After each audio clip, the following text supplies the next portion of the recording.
YouTube channel of ACFA consultants. आज हम बात करेंगे ऑस्ट्रेलिया के बारे में। आज हम बात करेंगे ऑस्ट्रेलिया के स्टडी वीज़ा के बारे में, ऑस्ट्रेलियन यूनिवर्सिटी कॉलेजेस की फ़ीस, एक्सपेंस क्या है, रूट क्या है, आप किस तरह अप्लाई कर सकते हैं। स्टेप बाय स्टेप हम आपको एक एक चीज़ के बारे में गाइड करेंगे। Let's start with the application fee. Australia में इस टाइम सबसे ज़्यादा रश है एप्लीकेशंस का, जो सबसे ज़्यादा स्टूडेंट ऑस्ट्रेलिया की तरफ जा रहा है। लेकिन मसला ये है कि आप जो स्टूडेंट जा रहे हैं वो अपनी फ़ाइल प्रिपेयर करके नहीं जा रहे। आपने एक चीज़ पता चली और पूरी दुनिया उस लाइन में चल पड़ी, लेकिन आपको जाने से पहले प्रॉपर एक होमवर्क करना है, अपनी फ़ाइल प्रिपरेशन करनी है। फ़ाइल प्रिपरेशन के बाद आप जाएंगे और आपका वीज़ा रिफ्यूज़ल नहीं आएगी। वीज़ा रिफ्यूज़ल की सबसे बड़ी वजह ये है, स्टूडेंट प्रॉपर होमवर्क के साथ नहीं जा रहा।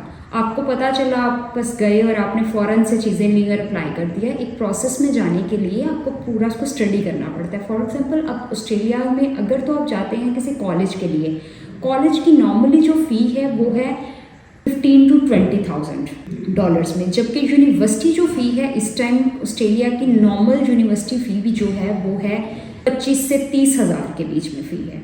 अब आप देखें कि फॉर एग्जांपल एक यूनिवर्सिटी फ़ी है $30,000 और जबकि कॉलेज फ़ी है $15,000। आप खुद समझदार हैं कि ऑस्ट्रेलियन गवर्नमेंट आपको वीज़ा क्यों देगी, वो तो यूनिवर्सिटी स्टूडेंट को वीज़ा देगी ना, डिप्लोमा वाले को तो वीज़ा नहीं इशू करेगी।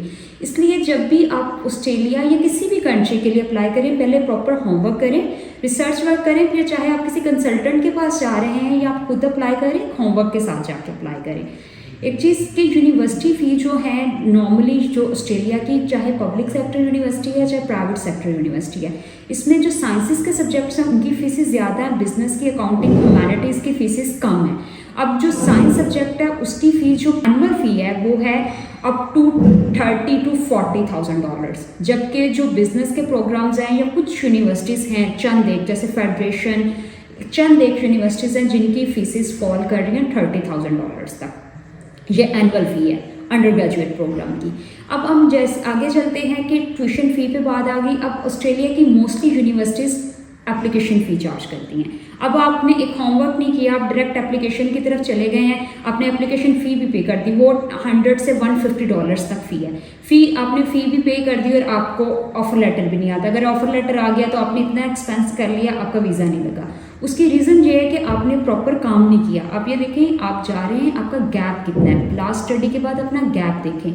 अगर तो आपका 1 साल से ज़्यादा का गैप है तो मैं आपको ये रिकमेंड करूँगी आप ऑस्ट्रेलिया का ऑप्शन कभी भी नहीं लें। ऑस्ट्रेलिया में इतने एप्लीकेंट्स हैं जो जिनके ग्रेड्स भी अच्छे हैं, आपके मार्क्स कम से कम 60+ हैं तो आप एक अंडर ग्रेजुएट प्रोग्राम के लिए जाएं। दूसरा, आपका आइट्स में मिनिमम बैंड जो है वो 6 होना चाहिए इन द ईच मॉड्यूल। अगर 6 से कम है तो मैं हरगिज़ आपको रिकमेंड नहीं करूँगी कि आप ऑस्ट्रेलिया में एडमिशन के लिए अप्लाई करें। आप PT या आइट्स हैं, और एक चीज़, बी ओरिजिनल, अपने डॉक्यूमेंट्स ओरिजिनल रखें। PT टेस्ट है, आइट्स टेस्ट है, खुद क्लियर करें। आजकल क्या करते हैं बच्चे या एप्लीकेंट्स जाते हैं, फेक सर्टिफिकेट्स बनवा लेते हैं, उसके साथ अप्लाई कर देते हैं। नुकसान किसका होता है? आपका।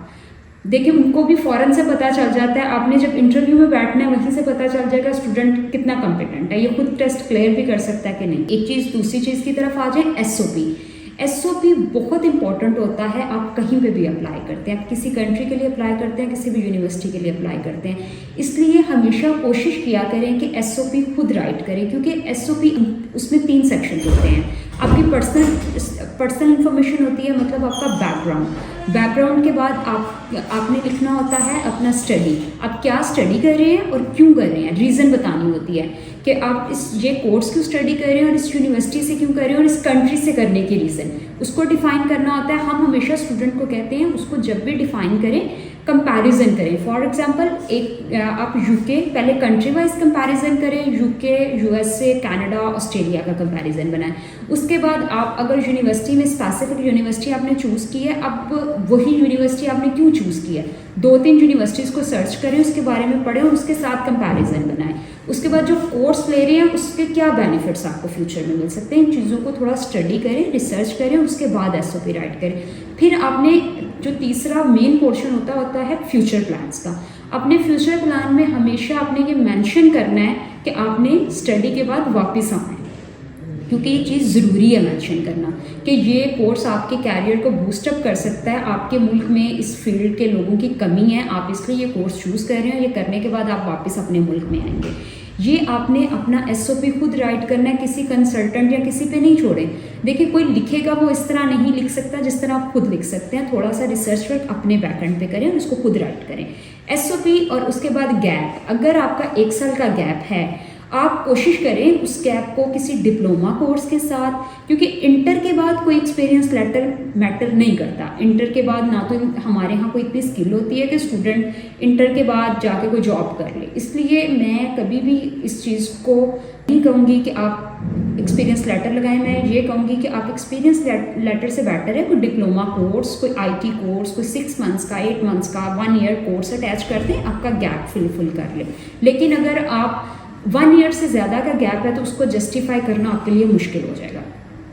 तीसरी चीज़ की तरफ अगर आ जाएं तो आपने जो एप्लीकेशन फ़ी होती है वो जैसे कि मैंने आपको स्टार्ट में बताया, वो $100 से $150 के बीच होती है। ट्यूशन फ़ी जो यूनिवर्सिटी की है वो $30,000 to $40,000 के बीच में है एनुअल। उसके बाद आ जाए ऑस्ट्रेलिया के लिए हमारे पास होता है हेल्थ इंश्योरेंस जो होती है, जैसे UK दूसरे कनाडा में होती है, इसमें होती है OSHC, overseas student health card होता है, जिसकी कॉस्ट है टोटल जो होती है वो अब है $1,350 के करीब होती है। उसके बाद इसमें ट्रैवल एक्सपेंस होता है $2,000 होता है। आपका लिविंग एक्सपेंस जो होता है वो इंडिविजुअली जो होता है वो होता है 21,040। और उसके अलावा आपकी जो बैंक स्टेटमेंट होती है वो मिनिमम रिक्वायर होती है 6 मिलियन की। हम इंकरेज करते हैं स्टूडेंट को, नॉर्मली कंसल्टेंट्स आपको कहते हैं 5 मिलियन पे भी हो जाता है, लेकिन हमारी करेंसी जितनी जल्दी फ्लक्चुएट करती है आपकी फाइल उसी तरह फ्लक्चुएट करेगी, इसलिए हम लोग स्टूडेंट को ये रिकमेंड करते हैं 6 मिलियन की सिक्योर बैंक स्टेटमेंट होती है, वो लास्ट 28 डेज की आपने मैच्योर करनी होती है एट द टाइम जब आपका कैश अप्लाई हो रहा होता है। तो बायोमेट्रिक फीस में आती है 5,660 के करीब, 16 के करीब। वीज़ा फ़ी जो होती है वो अब जो नई वीज़ा फ़ी है वो है $650। ठीक है, ये जो ऑस्ट्रेलिया के लिए मैं हमेशा स्टूडेंट को कहती हूँ कि अपनी फाइल स्ट्रॉन्ग बना के अप्लाई करें और प्रॉपर रिसर्च वर्क के साथ जाएं, सिर्फ कंसल्टेंट पे नहीं छोड़ें, अपना सब्जेक्ट खुद चूज़ करें, अपने SOP खुद राइट करें, अपने बैकएंड पे पूरी फाइल प्रिपेयर करके कंसल्टेंट के पास भी जाएं, ताकि आपको चीज़ों का साथ में नॉलेज रहे कि आपके साथ कहीं कोई गलत चीज़ तो नहीं हो रही। आपको कुछ चीज़ों के बारे में गाइडेंस होनी चाहिए। अब इंशाल्लाह नेक्स्ट वीडियो में हम इसके ऑस्ट्रेलिया के वीज़ा के बारे में बात करेंगे, इसके रिफ्यूज़ल रीजंस के बारे में बात करेंगे और जो अदर फैक्टर्स हैं उसके बारे में आपको बताएंगे।